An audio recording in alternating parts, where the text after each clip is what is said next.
Hello everyone, good morning. আমি শিল্পী। আমার নতুন একটি ভিডিওতে তোমাদের সবাইকে জানাই অনেক ওয়েলকাম।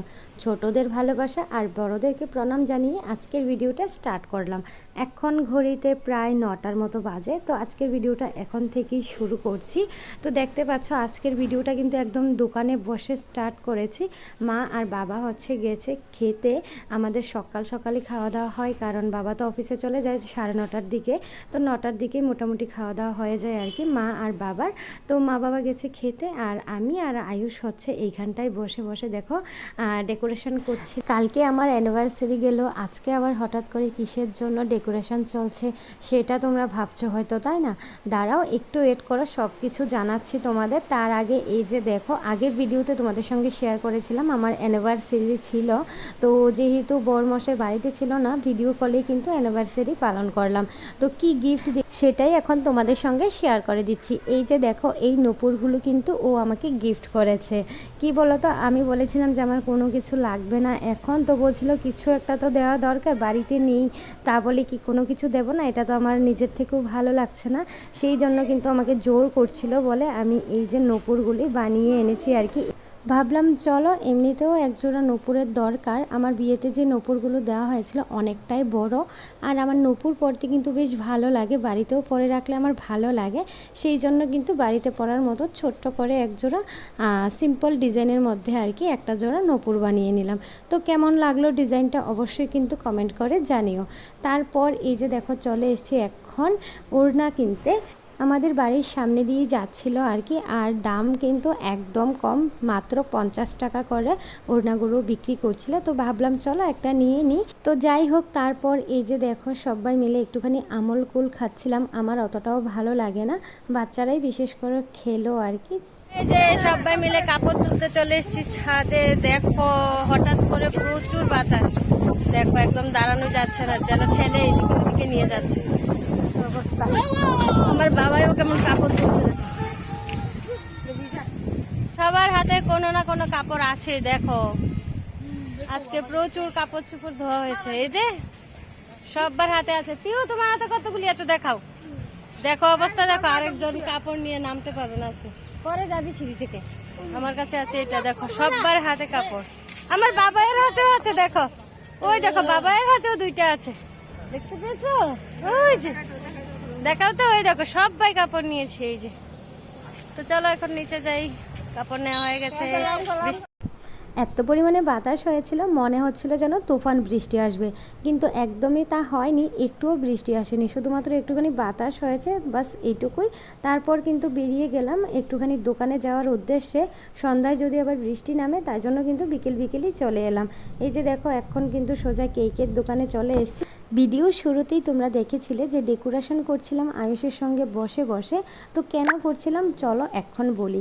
আজ কিন্তু আমার বড় বোনের জন্মদিন, এই প্রথমবার কিন্তু বোনের জন্ম করেছি সবাই মিলে, ভীষণ ভালো লেগেছে। আমার মেজো বোনেরও খুব ইচ্ছে ছিল আসার, কিন্তু আসতে পারিনি কোনো একটা প্রবলেমের কারণ। তো যাই হোক, এখন দেখো আমাদের কেক প্যাকিং একদম হয়ে গেছে, আর এইটা কিন্তু আমরা চলে এসেছি একদম নিরামিষ একটা দোকানে। বোনরা এইখান থেকেই কেক খাওয়ার হলে খায়, আর কেকগুলো কিন্তু ভীষণ টেস্টি ছিল। ডিম নেই, তাও কিন্তু প্রচুর টেস্টি ছিল। অন্য কেকগুলোর মধ্যে তো সম্ভবত ডিম দেওয়া হয়, এগুলো একদম ডিম ছাড়া। কারণ বোন তো জানোই তোমরা, আমার বড় বোন একদম নিরামিষ খায়, মাছ মাংস এই সমস্ত কিছুই খায় না, সেই জন্যই কিন্তু এই দোকান থেকেই সমস্ত কিছু নেওয়া। তো যাই হোক, তারপর কেক বাজি এই সমস্ত কিছু নিয়ে কিন্তু একদম চলে এসেছি বাড়িতে। এসে এখন এই যে দেখো আয়ুষ কিন্তু সমস্ত কিছুটা রেডি করছে এই দিকটায়। কেকটা ঠিকঠাক করে প্যাকেটটা খুলে কেকটা বের করে নিচ্ছে, আর আমার বাবাই তো সঙ্গে দাঁড়িয়ে দাঁড়িয়ে দুষ্টুমি চলছেই। তো ওর কি ছুরিটা হাতে নেবে এই আর কি, ওর ইচ্ছে ও হাতে ছুরিটা নেবে। আর এই দিকটায় দেখো বেলুনগুলো আমি একদম সুন্দর করে সাজিয়ে দিয়েছি, উপরে লাগাইনি কারণ উপরে লাগালে তেমন ভালো লাগছিল না, আর বেলুন তেমন একটা ফোলানো হয়। এইদিকে দেখো আমাদের আয়ুষ কত সুন্দর একটা জিনিস বানিয়েছে ওর মায়ের জন্য, ওর মাকে সারপ্রাইজ দেবে বলে। এই যে দেখো মা লিখেছে এইখানটাই হ্যাপি বার্থডে মা। বোন তো এটা দেখে ভীষণ পরিমাণে খুশি হয়ে গেছে। এইটুকু বাচ্চা এটা করেছে, এটাই কিন্তু ওর জন্য অনেক।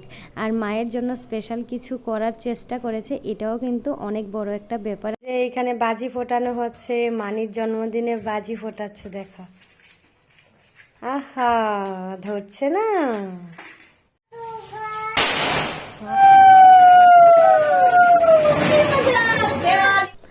বাজি ফাটানো হয়ে গেছে, এখন এই যে দেখো বসে পড়েছে কিন্তু কেক কাটতে।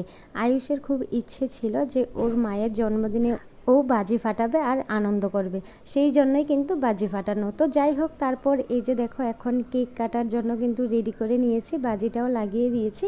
আর এখন আমি লাইটারটা খুঁজছিলাম, তো লাইটারও হাতে পেয়ে গেছি। এখন বাজিটা ধরাবো, তারপর হ্যাপি বার্থডে টু ইউ বলে কেকটা কেটে নেব।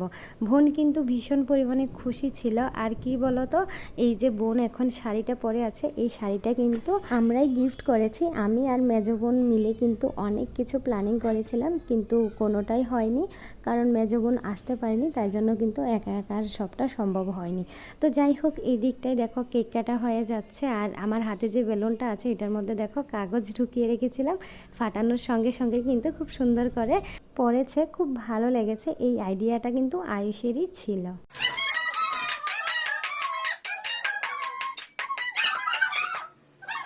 এই যে কেক কাটা কমপ্লিট। আজকের জন্মদিনের স্পেশাল গেস্ট হচ্ছে এই যে দেখো আমার বাবাইয়ের সঙ্গে ছোট্ট একটা বেবি দেখতে পাচ্ছ। ও কেন বলো তো, এক্সট্রা তো কাউকে বলা হয়নি।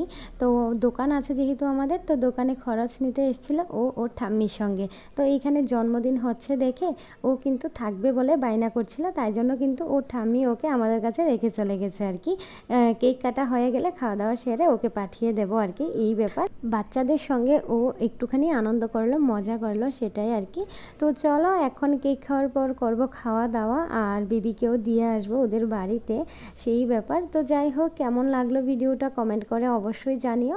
আর আমার অ্যানিভার্সারির গিফট সেটাও কেমন লাগলো সেটাও জানিও। বোন এই দিকটায় দেখো মা বাবাকে প্রণাম করছে।